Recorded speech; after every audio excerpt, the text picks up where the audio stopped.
Falando sobre a enchente que atingiu o estado, que está completando um ano. Hoje estamos vivendo um quadro nada parecido com aquele, né? Mas um quadro preocupante também, com muita chuva. O que nós vamos contar hoje aqui no quinto capítulo da nossa série sobre a enchente histórica é o que já foi feito e o que ainda precisamos fazer para não termos problemas semelhantes, gente, nos próximos meses, anos, não sei quando. Coloca na tela mais um episódio da nossa série. Balança!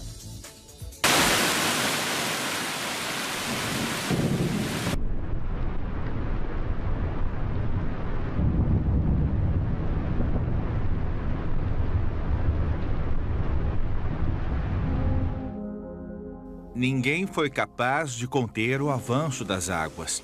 O esforço do poder público foi em vão. Sacos de areia,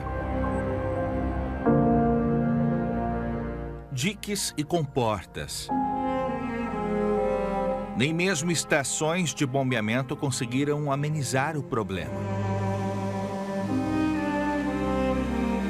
A maior cheia do Guaíba desde 1941 alagou o centro histórico de Porto Alegre e escancarou uma cadeia de falhas que transformaram uma crise anunciada em uma tragédia sem precedentes.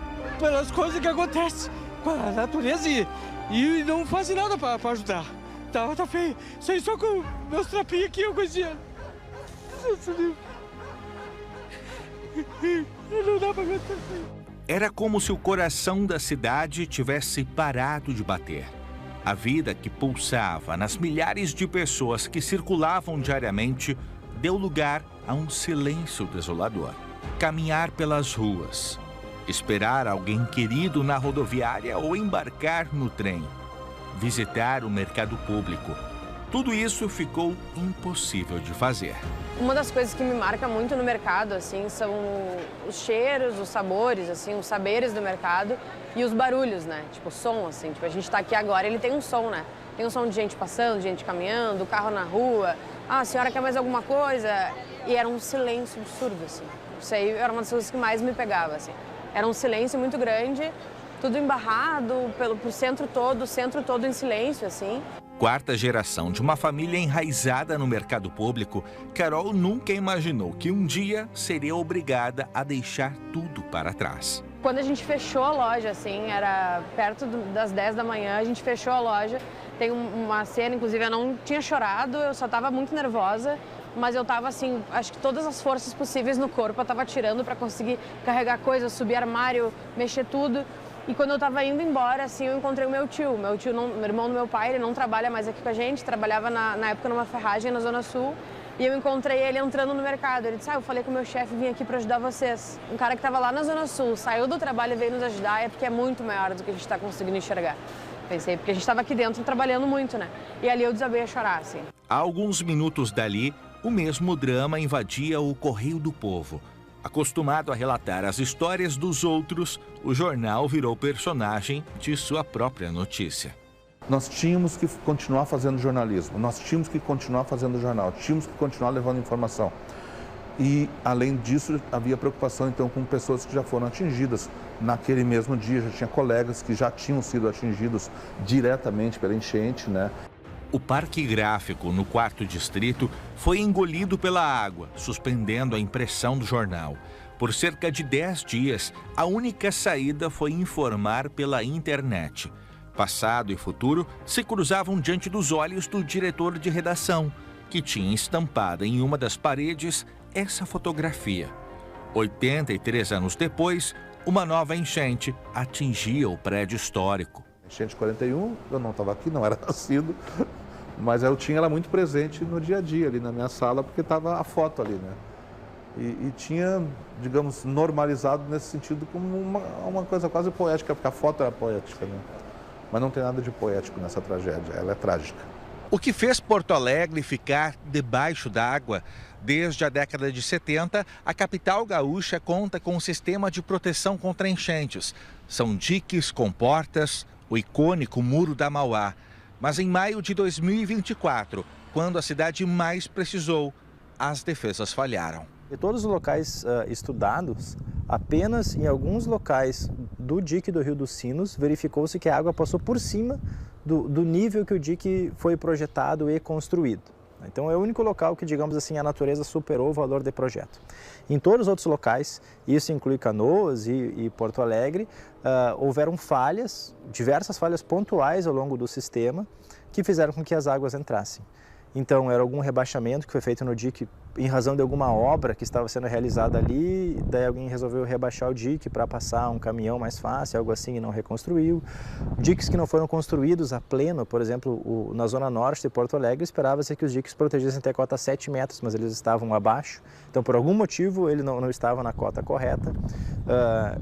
Comportas que tinham vãos deixaram a água passar, comportas que cederam à pressão da água, refluxo pelas casas de bombas. As casas de bombas elas deveriam ter uma válvula chamada válvula flap, que não permite que a água retorne da área inundada. Essa válvula aparentemente não funcionou em alguns locais e teve refluxo da casa de bombas. Então todos esses locais somados foram permitindo que a água fosse entrando e invadindo as cidades, ocasionando a inundação que a gente percebeu dentro das cidades em áreas que teoricamente estavam protegidas. Segundo os registros oficiais, o Guaíba chegou a 5,35 metros junto ao cais, abaixo do muro.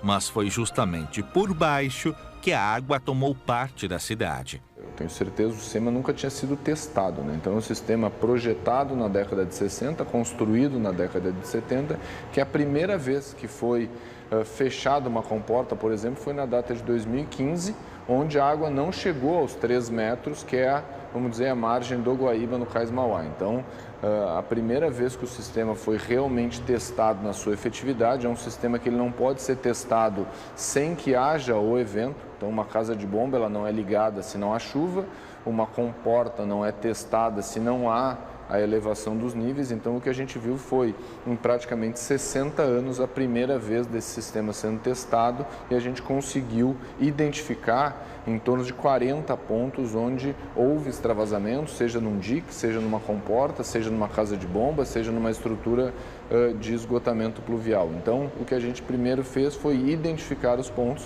Então, vários pontos houve a entrada de água e a gente está tomando atitude em todos esses.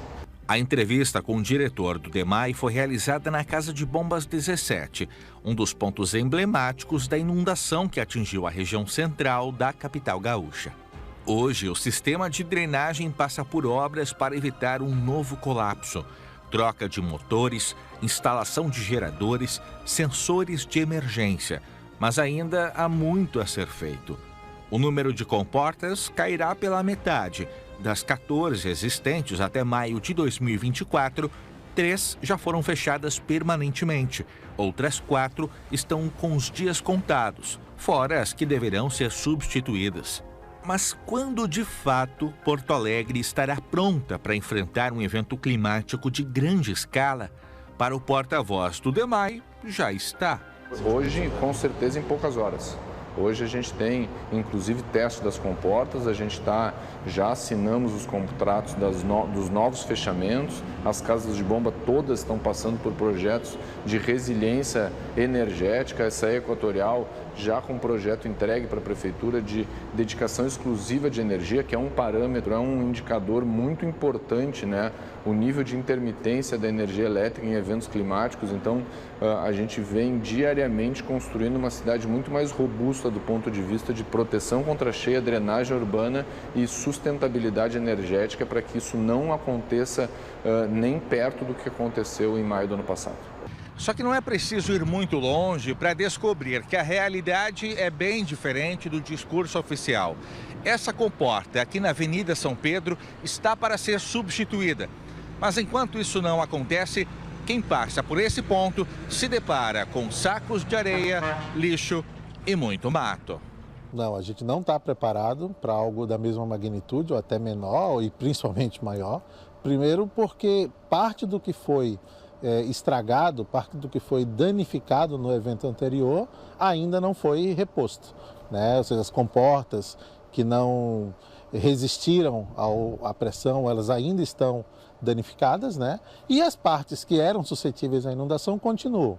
A gente não fez ainda todos os reparos que se fazia necessário no dique, nas trechos que tinham abertura, que estavam entrando água por ali, ou mesmo naquelas que a cota do coroamento do dique, a cota do topo do dique, ainda era muito baixa em relação ao nível de risco. Então, por esses dois motivos, ainda não estamos preparados para outro evento. Na avaliação desse especialista, se o sistema de alertas não se tornar mais rápido e preciso, vai ser bastante difícil se prevenir de novas catástrofes. Os alertas que a gente recebe no celular são para hoje mesmo. Está previsto, então a gente precisa antecipar esses alertas. Mas a gente desenvolveu, por exemplo, a bacia do Rio Doce, aqui no Brasil, entre os estados de Minas Gerais e o Espírito Santo, sistemas de previsão aí com 10 dias de antecedência para previsão de cheias, com muito boa assertividade, com muito boa precisão. Depois de tudo o que vivemos, é impossível pensar no futuro sem questionar como e onde construímos nossas vidas. Aqui tem uma chance mais baixa de risco, eu posso ter uma ocupação passível de remoção ou daqui a pouco prédios residenciais no formato que a gente chama pilotis, que é aquele térreo vazado só de pilares. Pode ser uma área de lazer, por exemplo, dependendo do caso, do nível de... Pode até ser um estacionamento sem moradias. As moradias no andar de cima, que ainda que a parte de baixo eventualmente fique inundada, você não vai ter prejuízos maiores e principalmente a perda de vidas, que é o que a gente mais precisa preservar, Então, essa questão do zoneamento, do planejamento e, em alguns casos, também vai ser viável ter a proteção, como é o caso de Porto Alegre, outras cidades da região metropolitana, onde é possível lançar mão de um sistema de diques que, de fato, impeçam o avanço da água. E aí, de novo, o bom conhecimento desses fenômenos vai nos ajudar a definir qual é a cota que esses diques têm que ser, porque o sistema que a gente tem foi planejado para eventos anteriores. E hoje se discute se aquela cota de segurança é de fato segura. Desde maio do ano passado, há um ano, eu acho que a pergunta que todo mundo se faz é quando vai acontecer de novo, E a gente não sabe responder, ninguém sabe na verdade. Mas, por exemplo, o Vale do Taquari, que é tão pertinho aqui de nós, aconteceu 4 vezes em um ano. Então, foi muito repentino, assim. Em outros lugares, como na Espanha aconteceu, na China tem acontecido, a Indonésia agora viveu um outro episódio. Além das obras que podem tornar as cidades mais seguras, o futuro do nosso estado depende de um desafio ainda maior: enfrentar a crise climática. Enquanto discursos são construídos, a natureza segue se manifestando sem deixar meios recados. A mensagem é clara. Deveria ser um momento de a gente chegar e discutir, não necessariamente resolver o problema, não. Mas a gente, enquanto comunidade, pegar e falar, olha, eu quero falar sobre isso e eu quero que o meu bairro não alague, porque olha só, eu trabalho, eu pago as minhas contas, eu tenho a minha família, eu não tenho como resolver isso, mas eu quero que vocês resolvam. Então, a gente, enquanto comunidade, enquanto coletivo, a gente precisa começar a ditar as regras, A grande compreensão que a gente tem que ter, talvez tenha sido um grande aprendizado, é que um sistema de proteção contra cheias não é só uma obra física. Vou lá, construo um dique e está pronto. Mas, na verdade, ele também tem que ter todo um sistema de gestão, de gerenciamento dele. Então, a analogia que eu faço é a seguinte: se eu falar para ti que eu vou investir em transporte e eu vou lá e compro um ônibus, não adianta de nada. Eu também preciso ter o motorista, eu preciso ter uma pessoa responsável por abastecer o ônibus, por fazer a manutenção desse ônibus. Tem todo um sistema de gestão por trás do sistema de transporte, assim como deve ter todo um sistema de gestão por trás de um sistema de proteção. Um ano depois, a sensação é de que estamos apenas no começo de uma longa caminhada pela reconstrução.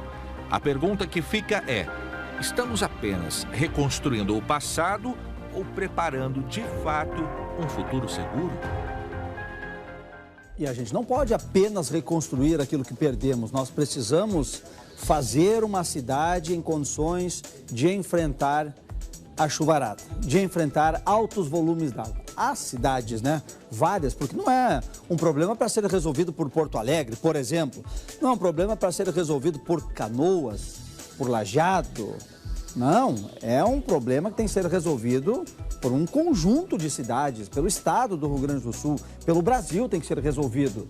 porque o rio não é deste ou daquele município, o rio passa por vários, causa problemas em vários, quando enche demais e volta para o lugar que um dia ele ocupou e que um dia não tinha casas do lado. Hoje tem moradias, hoje tem vida ali, hoje tem pessoas, crianças, jovens, adultos, enfim, tem vida nessas casas, gente. Nós precisamos construir essa cidade com capacidade de enfrentar problemas como esse.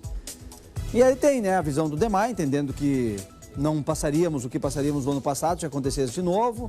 Os engenheiros dizendo que, para aí, não falta muita coisa para a gente ter essa observação de que enfrentaríamos de melhor maneira se acontecesse hoje de novo o que aconteceu lá atrás.